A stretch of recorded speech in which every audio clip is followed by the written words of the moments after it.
அன்பானவர்களே, இந்த தொழுகையை ஏன் இஸ்லாம் இவ்வளவு வலியுறுத்தி சொல்லுகிறது? என்ன காரணம்? என்னங்க காரணம்?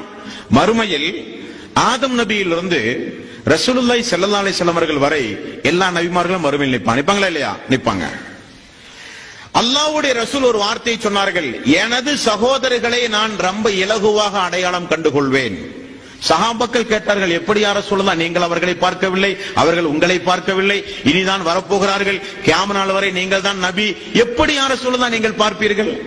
என்ன ஐடென்டிஃபை, என்ன எதை வைத்து நீங்கள் அடையாளம் கண்டுகொள்வீர்கள்?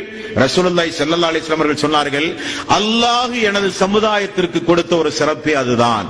எவ்வளவு கூட்டத்திற்கு முன்னால் அப்துல் ரஹ்மான், இஸ்மாயில், நூருல் அமீன், அம்சா யார் இருந்தாலும் அவர்தான் எனது சமுதாயத்தை சார்ந்தவர், இவர்தான் எனது சமுதாயத்தை சார்ந்தவர் என்று என்னால் அடையாளம் காண்பது மிக மிக இலகுவானது.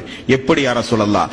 நீங்கள் ஒது செய்கிறீர்களே, அந்த ஒலுவினுடைய உறுப்புகளை எல்லாம் அல்லாஹு தஆலா மறுமை நாளில் விசேஷமாக பிரகாசமாக ஆக்கியிருப்பான்.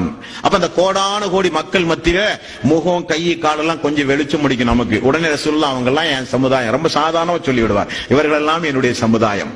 அப்ப ஒட்டுமொத்த மனித சமுதாயத்திலிருந்து இறை நிராகரிப்பாளர்கள், காபிர்கள், இவர்களிலே இருந்து இந்த சமுதாயம் வேறுபட்டு நின்று